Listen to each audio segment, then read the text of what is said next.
Hello, welcome to my portfolio. In this video, I'm going to show you how to enter transactions on the transaction pages. So, in the demo videos I've done so far, where we have entered data here on the user input data here, we've chosen two currencies in our light version. You're allowed two currencies. So the first one was pounds and the second one was US dollars. And we've put in three different funds. Two of them denominated in pounds and one of them denominated in dollars. So if we go to our stock summaries, we can see the 2 pounds ones here and the US stock summary, our US stock summary here. Now for transactions, all of our pounds transactions should be done in this page here. So it's fairly simple. All you need to do is select your fund name, put in the date. Today's date is 29th of October. Type that in, and then you need to put in your transaction type. So I'm going to class this as a buy, and I'm going to put in 10 units and a fictitious price of 35. That would be £35 per unit, and I'm going to put in my fees of £1 commissions, and just for this stock split ratio, I'll just put 1 in there as the default. It doesn't mean we're doing a stock split, we just put 1 in there. And you'll see that the blue calculations line here will start to fill out with data. So we'll just wait for that to happen.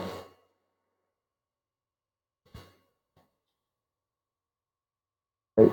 So buy transactions are highlighted. This whole row will be highlighted in green, so you can help distinguish them between the yellow empty cells and other transactions which are highlighted in other colors. So we can see we've got 10 units now, and we spent 351. 10 times 350 plus 1. And there's our cash flow. Now in the final column, you can add remarks. You don't have to. But if you want to put in some comments, you can. Okay, so let's do another transaction. And we, emboldened by our purchase, we decide to buy some more. Buy some more of the same fund. Another 5. Maybe the price goes up a bit. And you'll see the new data again appear in this second row.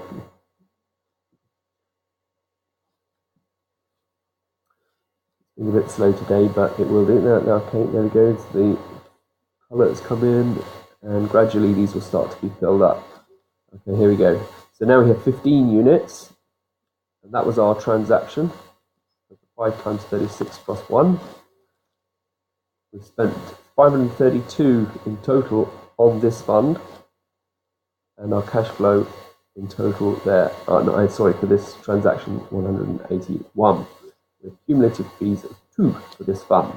Okay, so then maybe we want to do sale. To sell. We're going to sell the same one. And maybe we're going to sell, let's sell 1, perhaps. And we'll sell it. Maybe the price is still going up, so we'll sell it at 40. And again, we've got our commission and our default number in there. And you'll see that this one highlights red for sales, kind of pinky color. So now we have only 14 units.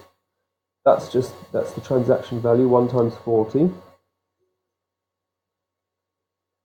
And we have our cost of our transaction here,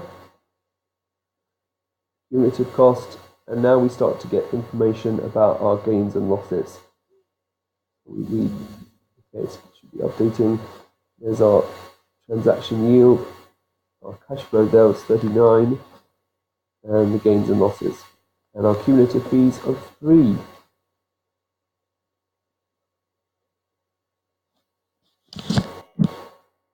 Okay, so another type of transaction we could do is for dividends. Perhaps we're going to, we've got paid dividends for this fund. So let's put another date in. And here, if I put dividends, we can see you've got two choices. You've got a reinvested dividend and a dividend withdrawal. So reinvested dividend means that you just that you reinvested the money you got, and withdrawal means you took it out of the account entirely. And this is used to calculate your returns data. So select whichever one applies. I'm going to reinvest my dividend, and I'm going to again use the same fund here. Now for dividends, you just put 1 in your transacted unit, and then put the amount that you received as a dividend. So maybe let's say I received £10, and there shouldn't be any fees for your dividend. I'm going to put 0 and our default number there, and you'll see that again the blue calculations will start to fill out, and we shall get more colourful formatting. There it is. For reinvested dividend blue. So we still have 14 units. There's our transaction value, it was 10. Our cumulative cost stays the same.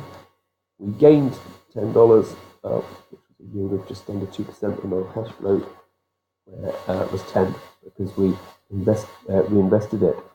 Now, perhaps we have another kind of dividend. Is the withdrawal dividend.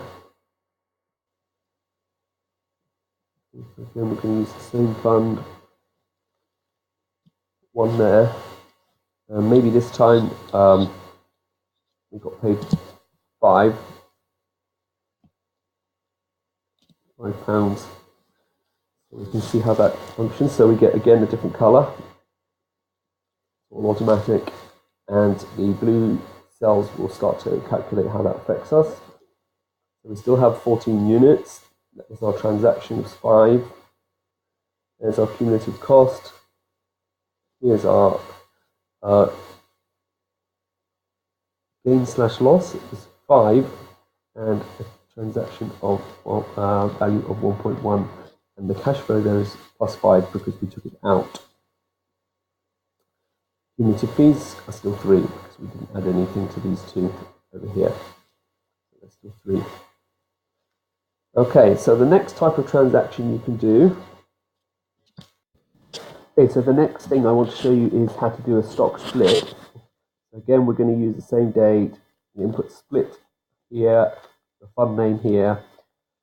So we're going to split all the stocks. So you put 14 here, 0 in these two columns.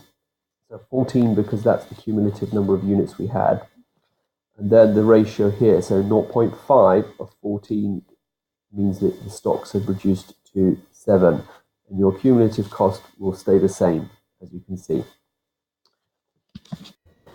Okay, the final feature is the capital reduction feature here. So again, your date, select it, you get this orange bar, fund name, the number of units it applies to. So we have 7 here, so I'm going to put 7 there. The amount that you're reducing your cost basis by per share. So 7 times 10 makes 70. Usually there's no fee, so I just put 0 there this time. The default item there is 1. 7 times 10 is 70, and you can see that 496 has become 426 here. So that is all of the features of the transactions page, and you'll be able to see the effects of these on the graphs page and the charts page and the overview page in the main. You can also find out more information about all of these transactions, which is in the user manual. But that's all I need to show you for this video now. So thank you, and you should move on to the next video, which is about the cash register. Okay, thanks.